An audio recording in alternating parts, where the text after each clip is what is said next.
It's here all the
Looking forward to a good race, are you, David?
Every year, an extraordinary number of star sailors gather in Miami to conquer one of the oldest trophies in sailing history. World champions, Olympic gold medalists, and some of the greatest sailors in the world compete in the event. Names such as Lars Grail, Robert Seid, Diego Negri, Augie Diaz, and Ian Percy are a guarantee the Bacardi Cup Regatta is one of the toughest and most important regattas in the sailing calendar worldwide. It's good to be here at the Bacardi Cup 2018. It's a great show up here this year. We got lots of good people. We have all the best guys are here coming back in. We also have Ian Percy this year, so it'll be great to race him again. Haven't seen him in a star for a while.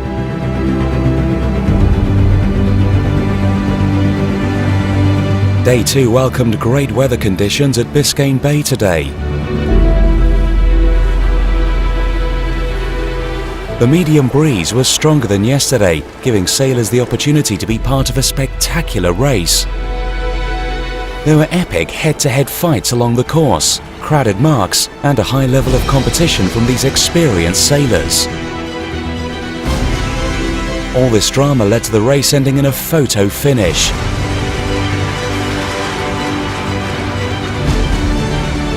Leader of the pack, Diego Negri, ended up losing by half a boat length to Everton Mellerby. Third place went to the multi-Olympic medalist Robert Seid, who narrowly missed out on a top 2 finish. Today has been a great race. We were leading at the top mark, downwind mark, leading again, but just in front of Melody. And it's been a kind of photo finish at the end. He was crossing on starboard, we were on port, so I had to pass behind him, and on the finishing line we were, I think, less than half a boat length behind. But anyway, it's a good way to start. Yesterday we were third in the light breeze. Today medium breeze. We were second, and was very shifty. I feel confident when it's shifting like this, and I'm happy about the condition and the results so far.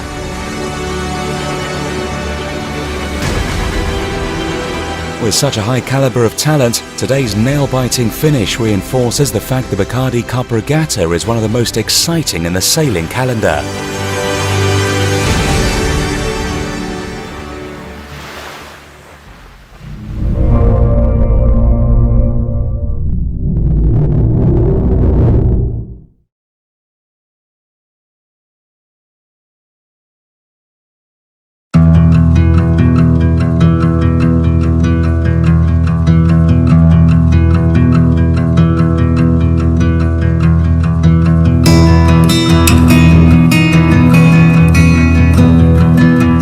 We're really lucky this morning to have 4 teams represented today from the Volvo Ocean Race. We're hugely competitive on the water, but actually we're all very unified in giving the message and trying to amplify the sustainability message that's behind the Volvo Ocean Race. So it's stuff that gets washed in with the tide, and we're still finding cigarette ends, bits of plastic, balloons and fishing nets.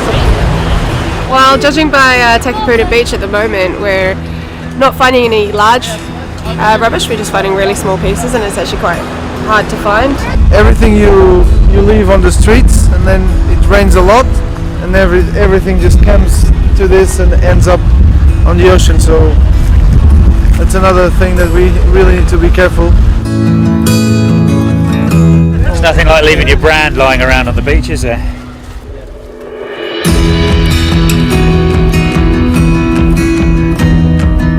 A lot of the plastic we can see, the plastic bags we can see, we know the damage they do.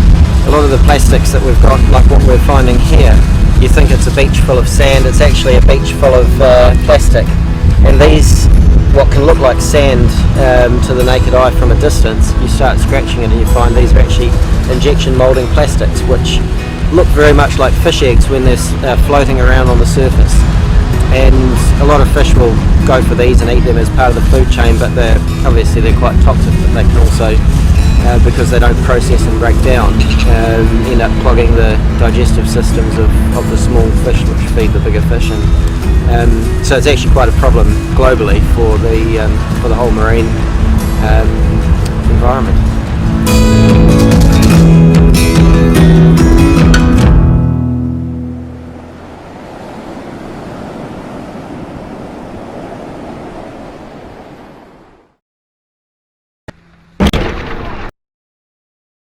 Thomas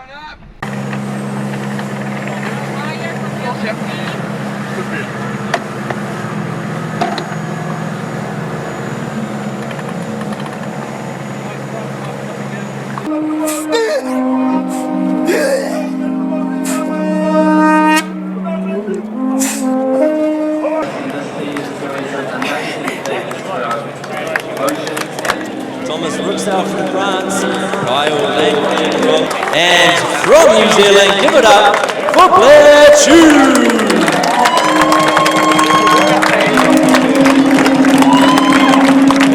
Yeah, it'll be a bit different than last race. I was on the back as a guest last race, so couldn't say anything. So should be able to say a bit more this time around, and hopefully we can have a good race. But it's going to be a tricky race course, a lot of current and not much wind, so it'll be difficult.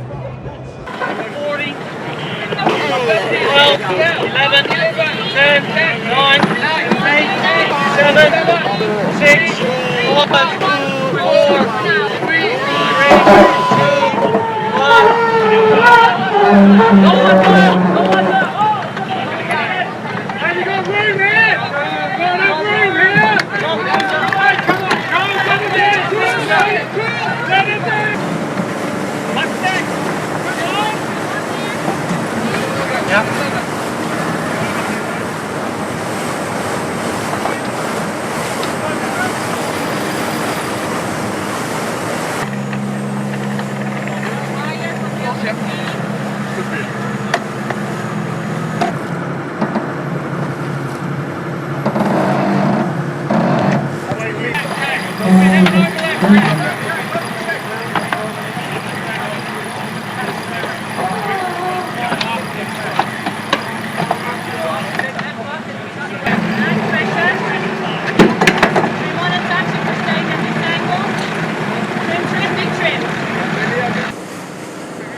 Yeah, but that was, I think that was after the debriefing yesterday, that was okay. The start is not important, even if we take a bad start, because it's very complicated in the light air.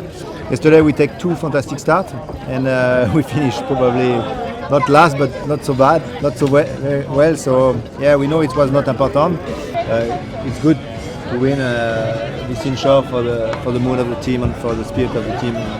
And after, it's better to debrief when we are all together after winning an import than after a bad place, for sure.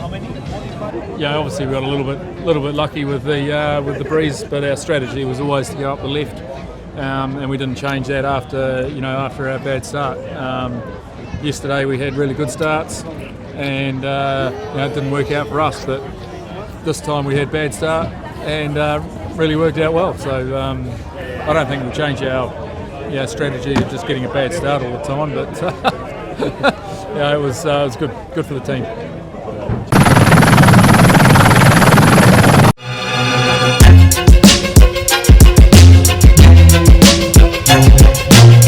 My name is Neil McLean Martin, and I am Head of Human Performance for the Dongfeng race team. The aim of the human performance is to take everything that we know about how the body works, everything we know about what is demanding on this race, and try and ensure that these sailors are able to keep sailing as hard as they can right from the very beginning of the race to the end of the race.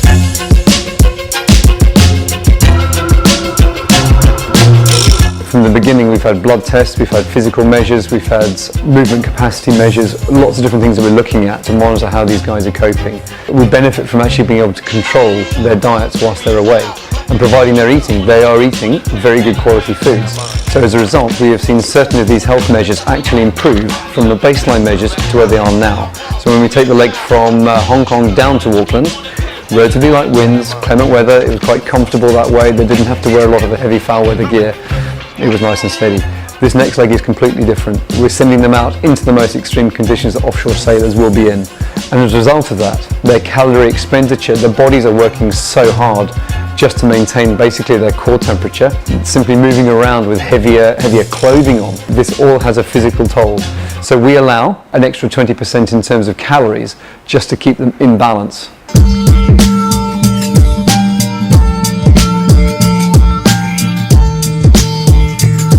It is very normal for them to arrive very tired. They arrive tired and they've benefited now from having had a few days off, which is really the first time they've had that since the start of the race. And we can see it in their energy levels, their motivation. They're ready to go. They're keen, they're ready to sail this next leg, going around the Horn. I mean, we know that it's going to be very cold. We know that the sea state is going to be tough. And this is not just for a couple of days or a week, this is for a large part of this leg. Our goal is to contribute the confidence in the human body. So we can show them that their physiology is good, their training they can trust. We know that they can then go out into the Southern Ocean with confidence in them, in themselves, in their bodies, and in the boat. And when you have those two things put together, they're going to push harder because of the teamwork. They know what they can achieve and they're going to really just go as hard as they possibly can.